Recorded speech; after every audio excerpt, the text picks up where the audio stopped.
All right, today we are diving into a new financial mindset that's been making waves. It's called soft saving. And it's this idea that's kind of quietly pushing back against that nonstop hustle culture, making us rethink what a successful life even looks like. But before we get into it, let me ask you something. Are you feeling just worn down? That constant pressure to work harder, save more, and basically sacrifice everything for some far-off future? If that sounds familiar, well, you are definitely not alone. And that exact feeling is what's sparking this whole new conversation. So where did this all come from? Well, to really get what soft saving is all about, we first have to look at the super intense mindset it's pushing back against. For a long, long time, the absolute gold standard for financial success was the FIRE movement. You've probably heard of it. The idea was pretty simple, but incredibly intense. Save a massive chunk of your income, live on practically nothing, all so you could retire in your 30s or 40s. It was all about sacrificing today for total freedom tomorrow. But now we're seeing this counter movement pop up, soft saving. And it's a totally different philosophy. Instead of just grinding away for the future, it's all about finding some balance. The focus really shifts to prioritizing your well-being and setting some healthy boundaries right now, instead of putting all your happiness on hold until you retire. And when you put them side by side, the difference is just stark.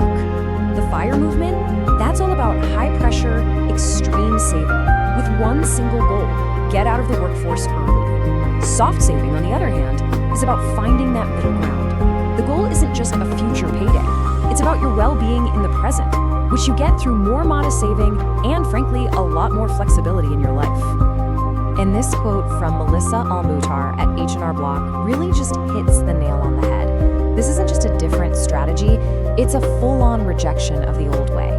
It's that moment where people just go, you know what, I've had enough of this grind. I want to build a life, not just a pile of money. So what's really driving the shift? Is it just a change in attitude? Well, it's a mix of changing values and a pretty practical response to the world we're all living in today. At its heart, this really is a choice.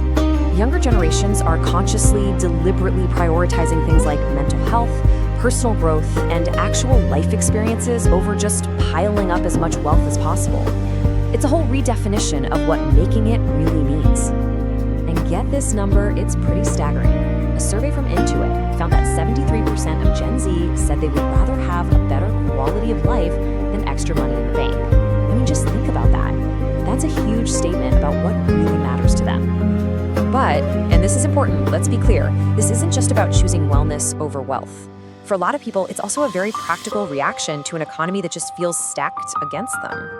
I mean, when you're looking at insane housing costs, crippling student debt, an unpredictable job market, and inflation that just won't quit, those traditional goals, like saving for a down payment or retiring early, can start to feel less like a plan and more like a daydream. In fact, one survey found that almost half of Gen Z, 48%, say that all the global challenges going on make them want to live for today. You get this sense that the future is so up in the air, it makes more sense to focus on what you can actually control, which is right now. And it makes sense, right? I mean, consider this. 2/3 of Gen Z aren't even sure they'll ever have enough money to retire. When that finish line itself feels like it might not even exist, why would you sprint towards it? The motivation just isn't the same. Okay, so soft saving seems like a pretty good answer to a lot of modern pressures, but like any financial strategy, it's a double-edged sword. It's got benefits, for sure, but also some very real risks. Let's break those down. So on the plus side, the benefits are things you feel right away, which is huge. It's about lowering your stress and taking care of your mental health now. This whole approach also gives you more flexibility, to try out a different career path or chase a passion project without that immense pressure of hitting some crazy savings goal. However, and this is a big however, the downsides are serious. By not saving aggressively when you're young, you miss out on the magic of compound interest, which is how money really grows over time. It can also leave you really vulnerable if a financial emergency pops up, and it can lead to something called lifestyle creep. That's that thing where, as you make more money, you just spend more money, and you never really get ahead. And financial planner Mark McGrath warns about something he calls the retirement cliff. Wow, what a phrase.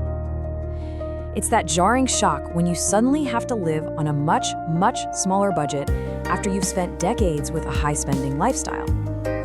That that sudden change can be a really, really tough adjustment. So really, when you zoom out, this whole shift isn't just about how you get there financially, it's about completely rethinking the destination itself. For younger generations, that traditional picture of retirement, stopping all work at age 65 and heading to the golf course, that's really starting to fade. The whole concept is just becoming a lot more fluid. Just look at this data. Over 40% of both Gen Z and Millennials say they plan to do some kind of paid work in retirement. That's more than double the rate for baby boomers. For them, retirement isn't seen as this hard stop on work, but maybe more of a transition to work that's more meaningful or flexible. And if you look at it from that angle, soft saving isn't really about being irresponsible or throwing the future away. It's an attempt to build a more sustainable life, one where the present and the future are woven together, not constantly fighting each other. It's a search for a new kind of balance. Which of course leaves us with the million-dollar question. In a world that feels so uncertain, with burnout from hustle culture and all these shifting values, how do you find the right balance for yourself? There's no easy answer, but the fact that soft saving is even a term proves it's the question an entire generation is trying to figure out.